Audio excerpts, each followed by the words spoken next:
দেখেন, আমার বিশ্লেষণ ক্ষমতা খুব বেশি ভালো না, ঠিক আছে, বাট কিছু জিনিস আপনাদের সামনে আনতে চাই। যে কোনো সময় বাংলাদেশে আওয়ামী লীগ মাঠে নামবে এবং তাদেরকে মাঠে নামানো হবে। কেন জানেন? এই মুহূর্তে যে বিভাজন তৈরি হয়েছে,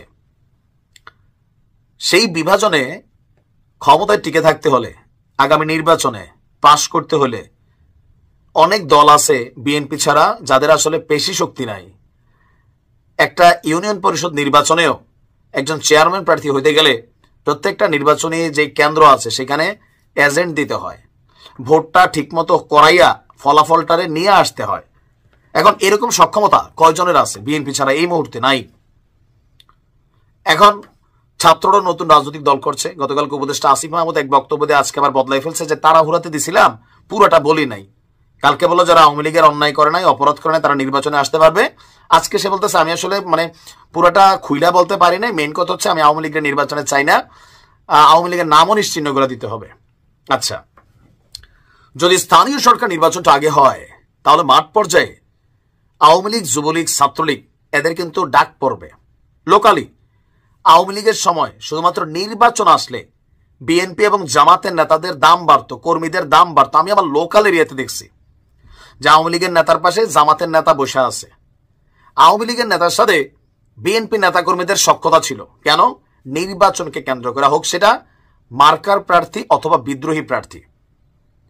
এখন জাতীয় নির্বাচন বলেন, স্থানীয় সরকার নির্বাচন বলেন, ছাত্ররা শতভাগ চাইছে তারা ক্ষমতায় যাবে।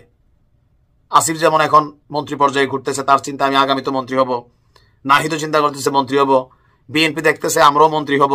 জামাত বলতেছে এইবারই চান্স।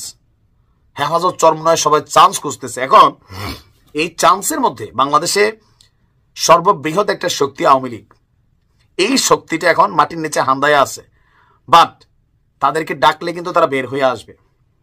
কারণ লোকালি অনেক জায়গায় আওয়ামী লীগের নেতাকর্মীরা বিপদে আছে।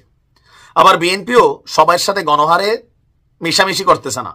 লোকালি সম্পর্ক ভালো আমাদের প্রত্যেক এলাকাতে, কিন্তু নির্বাচন ইস্যুতে এখন একদল আরেক দলে ঘায়েল করার জন্য রাজনৈতিক মাঠে, অনলাইন মাঠে, রাজপথের মাঠে আপনি দেখবেন যে দরকার পড়বে।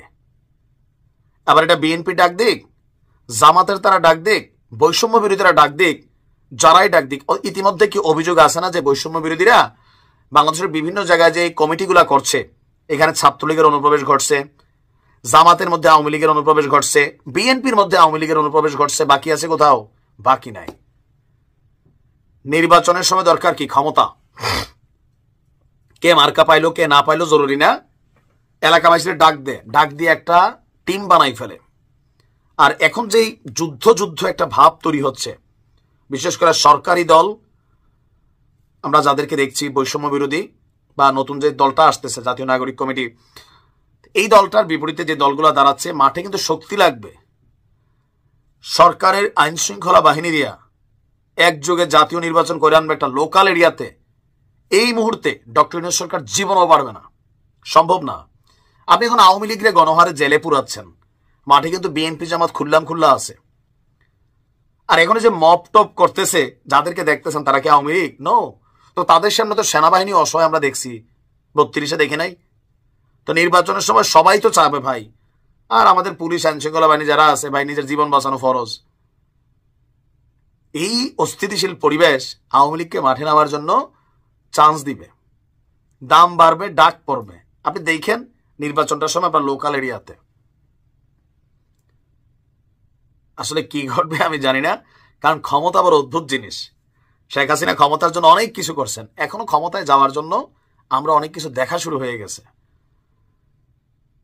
প্রায় 7 মাসের মাথায় এসে আমাদের আইন শৃঙ্খলা বাহিনী এবং কি যৌথ বাহিনী, সেনাবাহিনী, তাদের সমন্বয়ে যে অপারেশন চলছে, সেই অপারেশনে আপনার প্রথমবারের মতো 2 জন নিহত হয়েছে ক্রস ফায়ারে।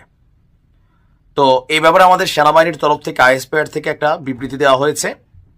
ঘটনার প্রেক্ষাপট হচ্ছে গতকালকে রাতে মোহাম্মদপুরের বসিলায় হঠাৎ করেই রাতে আচমকা গুলির শব্দ শুনেছে স্থানীয় এলাকাবাসী।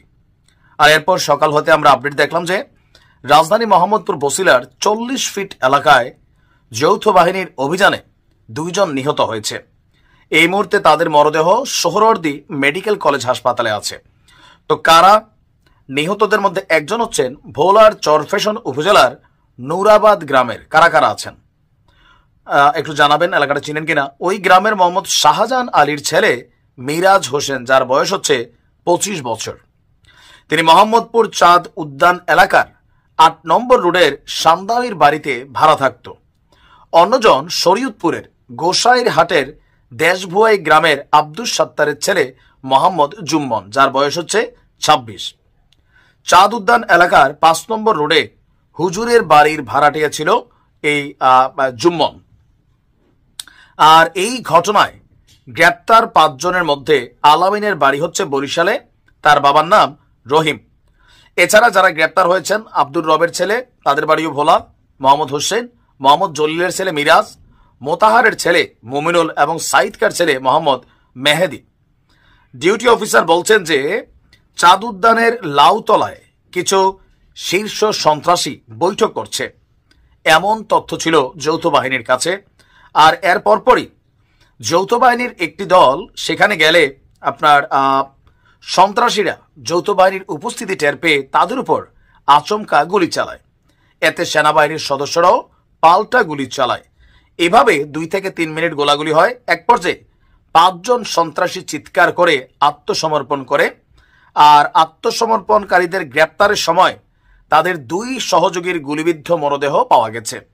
এছাড়া তাদের কাছ থেকে একটি রিভলভার, কিছু গুলি পাওয়া যায়। আটক 5 জনকে থানায় নেওয়া হয়েছে। তবে আমরা তাদের এর বাহিরে রাজনৈতিক কোনো পরিচয় আপাতত এ পর্যন্ত আসে নাই।